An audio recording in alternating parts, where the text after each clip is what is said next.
Shown here are a new set of tie rods available through Pelican.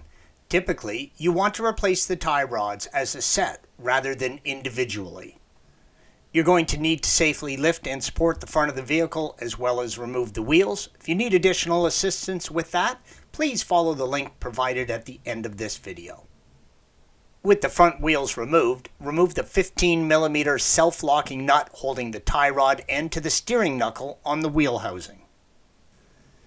If the locking nut is rusted or corroded on, you may need to use an impact wrench to get it loose. Next, remove the old tie rod end from the steering knuckle. You should use a ball joint separator. It will make quick work of it. There is a large rubber boot covering the tie rod where it attaches to the steering rack inside the engine compartment. Shown here is the fancy hose clamp securing the boot to the end of the steering rack. Use a flathead screwdriver to pry the clamp apart and off the boot. In our case, we simply replace the clamps with traditional screw-type hose clamps. In order to remove the old tie rod, you need to access the large ball joint under the boot. The easiest way to do this is through the gap between the control arm and the subframe. With both these hose clamps removed, pull the boot back and turn the steering wheel to position the nut in between the gap.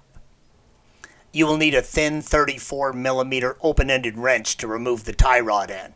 Unfortunately, a crescent wrench won't work here unless you also unbolt the inboard ball joint from the subframe and also the outboard ball joint from the wheel housing.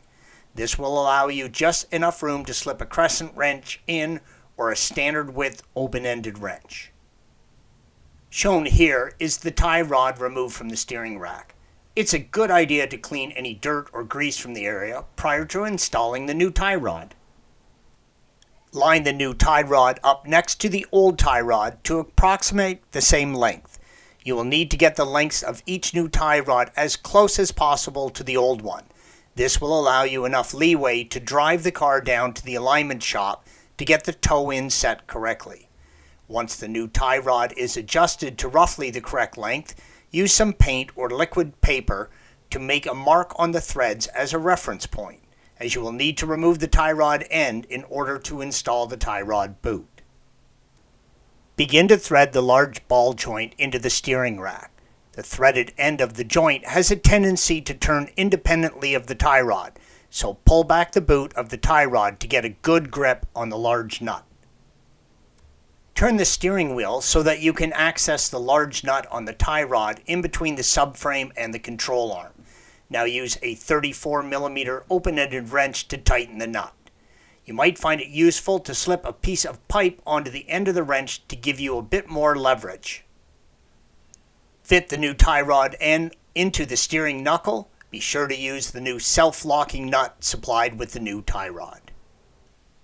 Counterhold the tie rod ball joint with a hex wrench and torque the new self-locking nut down. As you tighten the nut, it will seat the ball joint in the steering knuckle. Slide the boot back over the steering rack until it bottoms out on the lip and slide the new hose clamp around the large end. It can be kind of tricky to get access, but can be done with a quarter drive ratchet combo seen here. Once the large hose clamp is tight, secure the small hose clamp as shown here. Thanks for watching.